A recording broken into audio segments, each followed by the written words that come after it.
Hello and welcome to my review of the new HBO Max's release of Zack Snyder's Justice League.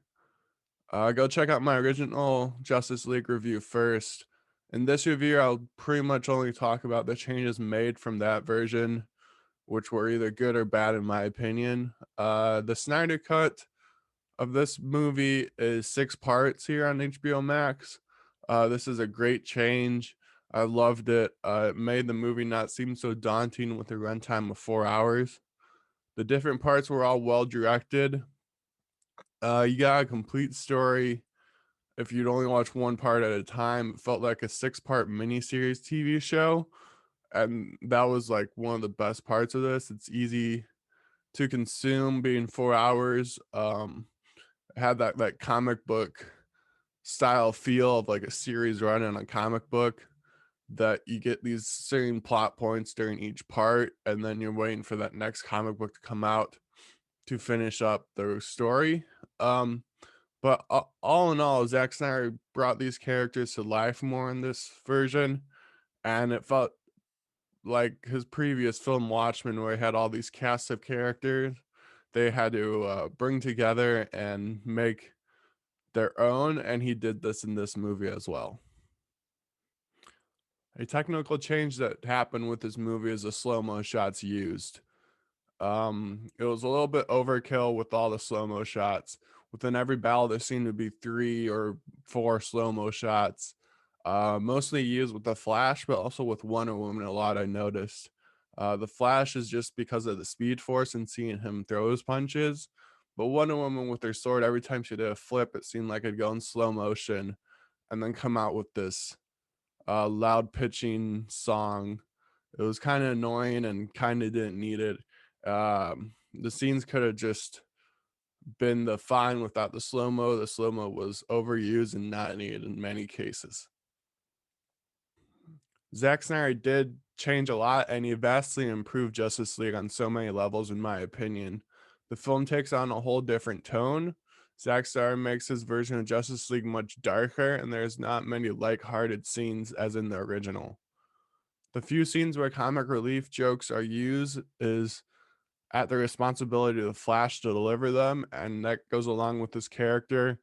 But I really enjoyed this tone change made in the movie. It aligned more with the DC characters and just got more serious movie than Josh Whedon's and all the Marvel ones. They're kind of goofy and jokey, like the jokey Thor and Ragnarok I hated. But if you did that to Batman here, I think people would be outraged. But they're not with Thor for some reason. Just me. I don't know the reason behind that.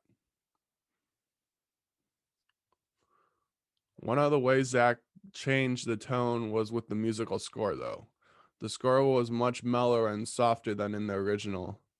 With the softer score, the time when the music ramps up during the fight scenes with rock music makes it have a bigger impact, but ultimately it's a whole letdown as a whole because of the softer tone, softer sounding music. I really enjoyed the score from Justice League a lot, the original, and thought that they should have stuck with it here for the Snyder cut. The incredible Wonder Woman theme is used at different times in the movie. I was worried that wasn't going to be used because when she first appears, it does not start off right away.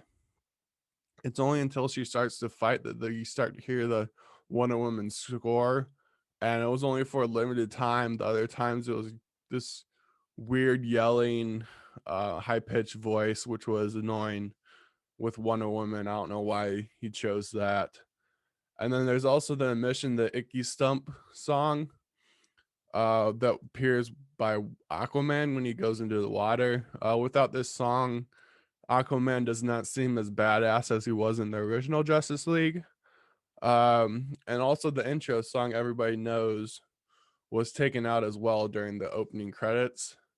I think this was a bad decision with the pairing of the song going so well with the story of the original Justice League, and that song was made for Justice League movie. So these changes to the score, although different, I felt like the original score should have just been inserted into this movie.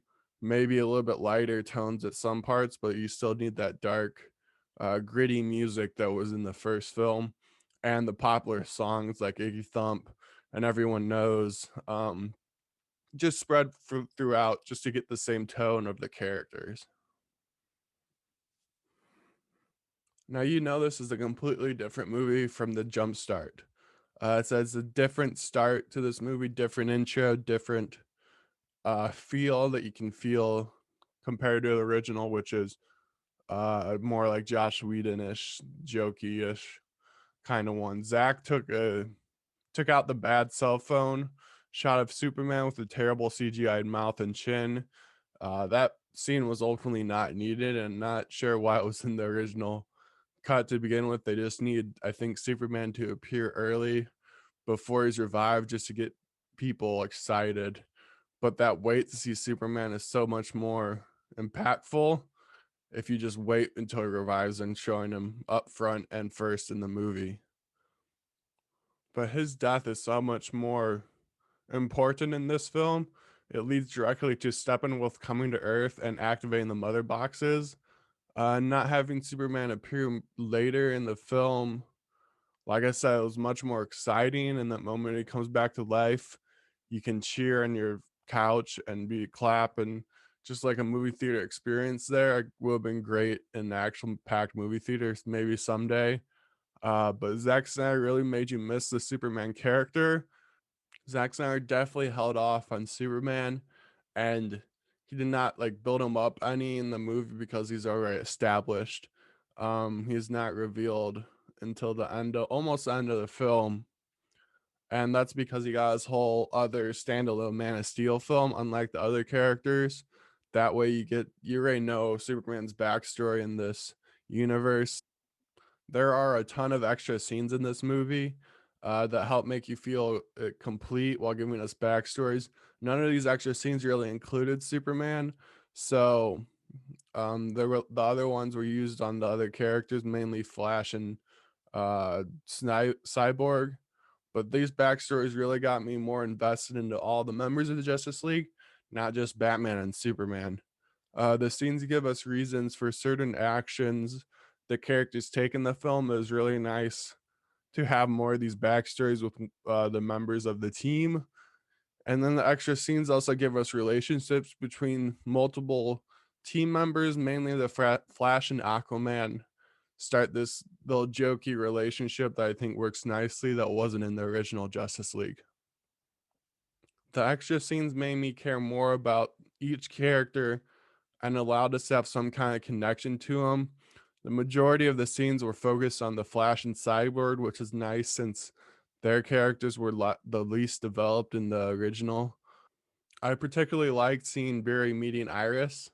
The effect of Barry's shoes were incredible too. He literally tears them apart from using the Speed Force. And then Zack also told more about Cyborg. Cyborg was much more front and center in this movie. He showed his relationship with his dad that turned into a big storyline in the film. And also, something I didn't expect to get more in depth with was Alfred. He has about 2 or 3 extra scenes in this. He was given more to do with these scenes for helping the team in battle. There's even a scene with Alfred and Wonder Woman, which is a great little throwaway scene showing that he has trouble trusting and he's over commanding, just like Batman. The scene's all about Diana making tea for herself without Alfred's help at start, and Alfred's like, "No, you need to do that. No, you need to do that." Being polite about it and being like, "This is what I would do," and then eventually he just ends up doing it. And this is just showing that he is a leader and he is um the complete Batman character is with Alfred by his side. And then lastly, we have the villain Steppenwolf, which is very different than the original. He's focused more on he's given motivation on why he's trying to destroy Earth rather than just because. You get his relationship with Darkseid coming into this franchise. It's a great dynamic there, and you understand why he wants to destroy Earth and who Darkseid is and what he means and what Steppenwolf means to Darkseid. The CGI of Steppenwolf 2 is vastly improved, I think he looks completely new armor, taller height, making him more intimidating. And I like the small touch of the purple glow around him as well. He looks and feels like a major DC villain now, something that these heroes have to worry about. One of the biggest complaints, though, about the original Justice League was how easy it was for him to get in the mother boxes, I thought. Zack showed him struggle obtaining mother boxes though in this. Not like a complete struggle, but there's still some pushback. But it did improve the movie for me, giving a sliver of hope to the Justice League team for defeating him.